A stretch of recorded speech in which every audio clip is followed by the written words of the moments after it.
Hey guys, it's here bringing you another video. Welcome back to Spectating the Pros, Worlds Edition, etc. I think the Bard was just pinging that Karthus because he left before the barrier dropped. That was weird. Check that back again. But yeah, today we're watching ShowMaker. So, again, I don't watch Worlds or Pro content. I watch a bit of Worlds. But ShowMaker is a name that I do remember. If memory does serve correct, he is the mid laner for, is it DWG, I think? That basically, let me just confirm so I don't, yeah, DK apparently is now the team. So yeah, DWG Kia, but now it's abbreviated to DK, I guess. He's the mid laner for that team. And in last Worlds, he was touted to be, he is the best player in Worlds this year. So he's like overtaken Faker and people like that as knowing to be the current best. He's playing Yasuo, and just to give his stats, so he's currently in Grandmaster. He's got a 72% win rate. And again, just to make it clear, when you hear these win rates of pros, it's like, how is this person already Grandmaster? He's only got 80 games played. The accounts that Riot give the pros when they come over here, a lot of spam pings, are Diamond 1 MMR accounts. So they complete placements and they're already in Diamond 1. So that's how. But what I liked about this game, it's Yasuo versus Aurelia. Again, anything that is just making me learn how to beat an Aurelia, I want to watch. I want to get better at this matchup. I have already improved at it. The second Vex game that I played this matchup shows that I've improved massively in this matchup. But watching more of it, even with a different champion, I think is ultimately good. So again, you see Yasuo was first dominant in lane, and then Aurelia gets passive, and now you're starting to see Yasuo be a bit more tentative, because again, when you know that Aurelia starts glowing golden, do not fight her. And reminding everyone, if memory serves correct, they only added that effect of she's all glowy recently to Aurelia, where before, look, that's an Aurelia, arguably nearly killing ShowMaker, but she went a little bit too aggressive, got hit by a tower, but that's the point. Level 2 all-in Aurelia is a very real thing, but ShowMaker being defensive is ultimately what beat it. Just not fighting it, flashing away from it, letting the tower finish her off. That's kind of what works, and that's how you beat Aurelia, I guess, is not fighting Aurelia in the early game. But so just to kind of give some of the stats though for ShowMaker, because I'm sure some people will be like, oh, what has he played to get to already Grandmaster? So he's actually played Tryndamere, which I believe would have been Tryndamere mid. He's got 12 games of Tryndamere. He's got 11 games of Yone, 11 games of Silas, 9 games of LeBlanc, 8 games of AD carry. So, you know, if he's auto-filled, I'm sure he probably plays AD. And by looks of his profile, yeah, AD is maybe what he's queuing as his second role. Aurelia, unfortunately, gets a free kill from the Bard. So, yeah, good work from ShowMaker to kill the Aurelia. And now she's got a free kill by the Bard mispositioning. Unfortunate. But then after that, Yasuo with 6 games. I think I said Ezreal with 8. And then Zoe with 5. All of which are positive win rates. Let's just see. Does he have any negative win rate champion? It would be kind of funny to see. Technically, yes, but not really. He's got Camille, a 0% win rate, but he's only got 1 game, so it doesn't really count. So everything other is either a 50% or higher. So you can see Silas is in the area. Bard is doing the classic over-roaming thing of supports in Season 11. He shouldn't be here. His Karthus has just got killed because he's roam mid. He's also taking XP away from his mid laner. It's weird. Again, there are some people that have it in their mind that they have to roam or over-roam. To me, it's really bad. I don't know why people do it all the time. It's definitely been a big Season 11 thing I've noticed, is supports are over-roaming. And that is the term, over-roaming. You can roam as a support, that's fine, but they abandon lane, completely. So they're trying to take the red buff from the Silas. They do get his flash. The Bard's going to try and slow him enough, but probably nothing is on. And, you know, again, the language of Season 11, or the term of Season 11, roaming. You're now having the mid lane Yasuo roaming down, potentially looking for a tower dive at this state of the game. It's really early, right? There's 4 people bot lane at 4 minutes. This, weirdly enough, is common in Season 11. It used to be not common. You know, Pyke is only level 2. By the way, if you're wondering, Pyke just used Q, but nothing happened. Yasuo did get a wind wall off, but unfortunately, for some reason, we can't see that wind wall. So Annie kills the Yasuo, sorry, ShowMaker goes down. The tower kills Karthus, and Karthus with his passive is helping get the kill. But Silas gets the execute on Bard from the tower, and there you go. So very weird to me, like, where's Aurelia right now? That's what I'm asking. Is she going to appear bot lane any second and kill the Lee Sin? Is she going to appear top lane? I don't know. Aurelia arguably should have been there. She's in mid, so I don't know. Like, she just caught up with farm, I guess. Again, not the worst situation for Yasuo. He got himself a couple of assists, and Aurelia hasn't overtaken in farm. She has got an XP lead, a little one, but not too bad. So Yasuo going a little bit in and out, using the knock-up to not take any like return damage with also his passive shield. Nice and smart.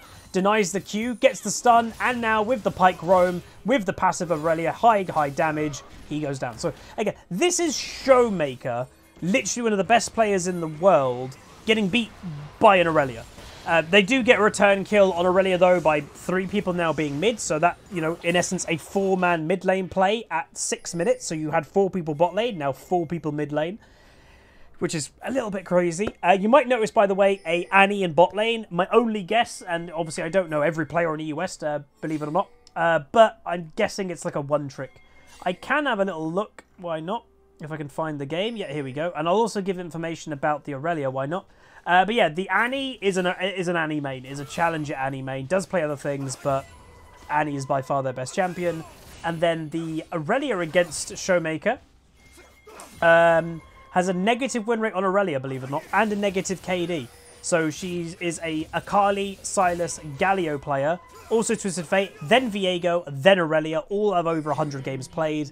But yeah, so that just shows this is a negative KD, negative win rate Aurelia in challenger, going toe-to-toe with SHOWMAKERS YASUO. Crazy, I know. But arguably, Aurelia getting another free kill there. Arguably, Yasuo, I would say, scales better than an Aurelia. That is, I guess, the weakness of Aurelia. If she doesn't snowball, she will... It's not like she completely falls off, but she just doesn't scale as much. Malphite, of all people, makes it to mid lane, and Aurelia goes down.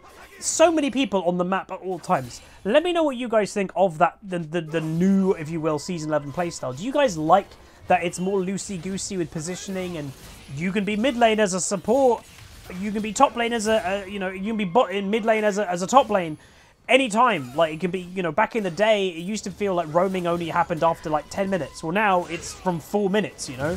Ignite play with the ultimate, and Silas mucking up, and the Ignite tick gets him in the end, obviously with a little damage aid from the Bard. But again, the aggression, the switch on, oh, I can kill you, Silas, you're not respecting me, you're dead. Which is good by Yasuo. And that is, by the way, a big part of skill in League. Maybe League in some areas have become less skillful mechanically because the damage is so high, but there is one area that is, I would say, still a good skill area to hone in on, and that's your decision making of when to go in. Like, a lot of people may not have gone for that kill on the Silas. Like, oh, he's near his tower, I'm not going to get that kill. Where ShowMaker pulls the trigger. Like, I'm doing it. I'm going for that kill. That is a type of skill, is to decide I am making this play happen. So again, there's the Pike. He's not leaving ShowMaker alone. Bard's also nearby. They were trying to get a crab in mid. In the river. And again, Pike, it's not like he comes from bot lane. He came from mid. It's bizarre. Annie going for a big Tibbers play. ShowMaker flashes away. Potential big outplay happening. Bard gets a stun on the Annie. Having to retreat, but Karthus has got level 6, by the way. So Requiem, which we cannot see. Karthus ultimate has hit, but nobody's dead. Annie, you can see her health bar over there on the left. Very, very low. But because of that extra pressure from Karthus ult, it should give Red Team the dragon. ShowMaker going to go back, though. But yeah, crazy game so far. Absolutely. What is weirding me out, and it must be said, AP Malphite to me is basically trolling, especially the higher ratings you go, and it looks like this guy is playing AP Malphite in Challenger. I need to check this guy's profile, because who knows, maybe it's some weird one-trick AP Malphite player, and it's not, it's an Aurelia main. That makes a bit more sense. So it's an Aurelia main that obviously couldn't get Aurelia because it got picked by the enemy team, so now they're playing Malphite, which is the default, oh, I'm autofilled, or I don't have my main champion, I'm playing top lane, let's play Malphite. The weird thing is, why would you play AP? Like, I guess Jace is a bit weaker in some aspects. Like, Jace can just get one shot. He doesn't have that survivability like other champs who buy, like, Immortal Shield Bow and stuff like that. He doesn't buy Immortal Shield Bow, so maybe he's like, oh, I can just one-shot a Jace. But, I don't know. To me, you shouldn't be building AP Malphite in any regard, but, you know, Karthus now mid lane, taking Yasuo and, you know, Yasuo farm and XP, which is a bit odd. Going for the play, with then the knock-up, with then the ult, has the teammates around. They don't manage to get the kill yet. Pyke in mid lane again, but, there's, you know, there's full red team. Now the blue team is making an appearance. And I think this game so far, oh, Lee Sin going for a play, doesn't get it, but then the Pyke, oh, nearly mucking up actually. But this game, I hope it shows you guys, like, literally, this is Season 11. It is absolute chaos of so many people. Basically, lane phase is irrelevant. It's what I've always said. Like, the mid lane meta is about... That was really good decision-making, actually, by the Sylas, by the way. The Sylas, perfect... the Sylas stole... Nice by the Sylas as well to get the Yasuo. The Sylas stole the Bard ult preemptively. Because you might be like, why didn't he steal the Karthus ult to do damage? He stole that because he knew that they had Rift Herald, and the moment that they used Rift Herald, he altered the tower so the charge of Rift Herald was, you know, not a thing. Really smart. Like, that is decision making to the utmost of, like, it doesn't help you right now, but that's going to help my team in the long run. Really smart, and that's kind of like the whole thing. That's the things that we have to, like, go, oh snap. But to that Sylas, he probably wouldn't even have thought about it. That's just like an instinct of, oh, I take Bard ult to protect my tower. Really good. Thingy goes down, Jace goes down to top lane, which is good. 0-3 Jace, by the way. It just seems that Jace is doing fine in the 1v1, which he should be doing. Meanwhile, Annie under the tower, not respecting the tower. Bard ultimate saves his life for now. Can Pyke get a kill? Flashes away, doesn't even go for the Bard, and that's a 1 kill for Yasuo. And there does seem to be some weird lane swap has happened. So Karthus is now mid. Yasuo's now just gone bot. And I guess when you're running a Karthus Yasuo mid lane, you can just swap them around like it doesn't really matter, because some people play Yasuo AD carry, some people play Karthus mid, so you can just flip-flop them around. It's weird, but you can. But yeah, let me know what you think of, like, the whole kind of chaotic league meta that season. Why didn't that die? Oh, teleport. We can't see the TP. So they must be making a play here. Why would Annie be making this play? Well, she's going for it. She kills the Bard, but then gets killed. Honestly, arguably to me, not worth. Then the Lee Sin kick into the Yasuo ultimate. Lee Sin finishing the Q, gets the kill legendary. Really good by Lee. Again, don't know if this guy's a pro. That's the one thing I'm not aware is I've obviously used tracking the pros to find ShowMaker. Obviously, he's taken the name ShowMaker in a different way. Some pros are using their names, some aren't. So for all I know, this Lee Sin could be a pro. I don't know. Aurelia gets the Karthus under tower, but then Lee Sin's in the area to finish off the kill. Yasuo being in bot lane, though, is going to get some nice tower plates. So far, when watching these pro games, some of it, like the Faker one, everything has been clean. Remember, if you watch the Faker LeBlanc episode, it was just remarkable. And by the way, it does show how many Aurelias there are, actually, now that I think of it in Challenger, because the Aurelia, the Faker episode, he was against an Aurelia as well. Again, Aurelia is a very strong champion, I think, as you know, everyone knows, so not a surprise why she's popular. But this game, again, an Aurelia. But what I would say, this game, the Faker one was clean. The keyword for this one, I don't actually know. Like, to me, this hasn't been incredibly clean. It has, you know, he hasn't stomped. It's been more of a struggle. The Aurelia's got him several times killed. And a lot of what the Yasuo has done, he's had teammates with him. So it hasn't been like an impressive performance yet. There's been nothing that's made me go, whoa, that's ShowMaker. But I don't know. Let me know what you guys think as well. But obviously I will continue this series just to kind of say, because by the time this video is uploaded, Worlds would have started. But I think play-ins or something. Obviously, worth saying, please still watch my stream and my content when Worlds is on. League content creators, we always get a little bit worried that people are going to be out to League of Legends and will stop watching League content when Worlds is on, but please still watch the content. But the plan is to do basically my normal content, but I will be introducing, obviously I'm doing the Spectating the Pros in solo queue, but I will also be doing World Spectates. They're not going to be, unfortunately, perfect because we don't get given the replay file. Basically, a day or two after the live version of it happens, I'm allowed to watch that game, either have the sound on, but then obviously I have the commentators, or have no sound and do my own commentary. Annie lands a good Tibbers, and will escape in the end. 3 people bot lane trying to get that kill, which again, that seems to just be what this game is about. It's about outnumbering the opponent at any given situation and catching them off guard. But yeah, I will be doing that kind of commentating content in, with Worlds games. Lee Sin in trouble. Pyke comes through though with a portal to get everybody nearby. Smite the dragon does the Lee Sin to get his health back. Also, obviously, his Gore Drinker because it's just broken right now. Silas healing keeps him alive a little bit longer, but not enough. And they get the Infernal Dragon. None of them die, by the way. The Lee Sin survive because of Gore Drinker. And they get 3 kills and Infernal. Really good play. Nice teamwork is probably the word I would use this game. Maybe that's the key word. But let me just quickly also check on the Lee Sin, because is he a pro? I just noticed his name, he's got Sin at the end, so I would actually wager he's not a pro. He's probably like a Lee Sin challenger main. So let me just find the game again, and this guy. So, this guy is dodgy. That's the only word I can use. In last season, that account of the Lee Sin was in silver, and it's now suddenly a challenger account with 300 plus games with a 59% win rate. There's no way a silver player last year has suddenly become Yasuo gets caught out. There's no way that's like legit. So that's a bit dodgy. So I don't know what that situation is. But yeah, so Yasuo, ooh, unfortunate for Lee Sin. If you're wondering like why did he do the Q and W? It's not like I think he thought he missed his Q. It's to get the extra auto attack, or even you Q, W too close to them, kick them away, and then follow the Q. I think it's technically more damage.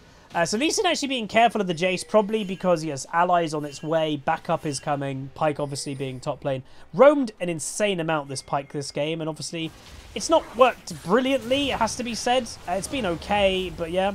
4 people top lane at 16 minutes, including both bot lane members. The Annie and Pyke are the bot lane of blue team. They're both top lane at 16 minutes. Again, AP Malphite is literally an ult bot, so he's looking to ult, and that's about it. And there was no situation to do it there. Aurelia bot lane gets the tower, and, you know, her farm is higher than Yasuo. She probably feels still quite strong in the 1v1. Yasuo's tend to have their big power spike at 2 items. Unless Aurelia mucks up her E. And yeah, there we go. So she's mucked up her E. Now Yasuo's going to look to go for the fight. Misses the tornado, unfortunately. But that's what Aurelia needs. She needs to land the E. If she doesn't, she is going to be a bit weaker, a bit on the back foot to a Yasuo who, if he gets the knock up, lands the ult. A lot of people forget the second part of Yasuo ultimate. You get squishier. So again, another E being missed by this Aurelia. Does she care? She might not care, to be honest. She's done an early ignite. Teleport by Malphite. Flash by Aurelia dodges it. Again, not incredibly hard for a challenger player to flash a Malphite. But then Aurelia is going to be in trouble. She gets Pyke ulted, and Malphite gets the kill. Lee Sin continuing the chase, and that is it. Again, another 4-man bot lane situation. It's uncanny to me that this is basically the game. Like, individual skill has gone down to a minimum because all it is outnumbering. Even in a challenger game, it's the same. Well, obviously, it's the same meta in Season 11 that I've not liked. It's not about individual skill anymore. Individual skill has basically faded away. It's about item strength and outnumbering and roaming. That's what League has become at the moment. Hopefully, and I personally do hope it's going to be changed a bit in Season 11, because we've had this the whole season, and I don't find it that enjoyable. Yasuo going for a dive. If he hit that Q, he was dead. He misses the last little Q. So again, mistakes are creeping in, or not perfect play. So again, ShowMaker being known as one of the best players in the world, it's not like he's playing perfectly. So yeah. So Karthus gets a kill, Pyke gets a double kill, but then also Karthus gets a double kill, which, again, a Pyke getting a double kill is not the same as a Karthus getting a double kill. A Karthus is a late game absolute hyper carry monster. You don't want to be giving him kills, even if it's for a Pyke. And I know you get bonus gold with Pyke if you're getting your ultimate, but Pyke isn't a late game monster. Pyke is a lethality champion that can spike very early because, you know, he can get double gold. The lethality items are generally quite cheap. So he will spike early, but then fall off a cliff in late, where Karthus doesn't really fall off. So that is worth knowing. So in that respect, I don't think that Pyke double kill is worth giving Karthus a double kill also. So yes, they're going to go back. Arguably, he should have his double item power spike anytime soon. He's got 1,500 gold. It might be close. Malphite coming in with ult. Okay, so if you're like, why did Yasuo wait so long? Silas going in with stealing Malphite ult. Not really sure why. Double kill for ShowMaker. Lee Sin gets the kick. He's going all over the place for Yasuo, but gets back into it. Nice play by him. But he delayed it to increase the level of CC. So obviously Yasuo, he goes for knock-up, and there's a bit of CC involved with Yasuo ult. So what he's doing is making Aurelia be CC'd the most with Malphite ult. Like, literally, she's about to get timed out from the knock-up, and then he ults, so it's the full duration of potential CC. A lot of people will see a Malphite ult and instantly ult on Yasuo. It's okay to do that, but in reality, to get most amount of CC, the most amount, like, not letting Aurelia play, is delaying the CC. Elongating it, if you will. So again, another dragon being taken by red team. They have had dominance over that for the whole game. Obviously, Lee Sin compared to Sylas this game has been quite a big difference. This Lee Sin doing very well. And, you know, I will say, even I do think Sylas is strong. Even I would say he ain't a Gore Drinker champion. To me, the Gore Drinker champions are just absolutely ridiculous right now. And Riot have not had control of the item for most of the season and healing in general. And yeah, any champ, like, there's so many champs. If you look in your average game, 2 or 3 per match are buying Gore Drinker on, like, champions. Like, Lee Sin, typically, he's not a bruiser, typically. He's more like an assassin, duelist bruiser. But he's buying, like, a proper bruiser lifesteal item because it's just so strong. He does overstay his welcome, gets killed. Karthus gets an ult kill. Again, we unfortunately cannot see Karthus ult because of the replays. Riot still have not fixed them. Yasuo getting ult stolen. Aurelia going a bit all in here. Yasuo going to go for 1 kill. Ultimate by Malphite helps to survive, make the Yasuo survive.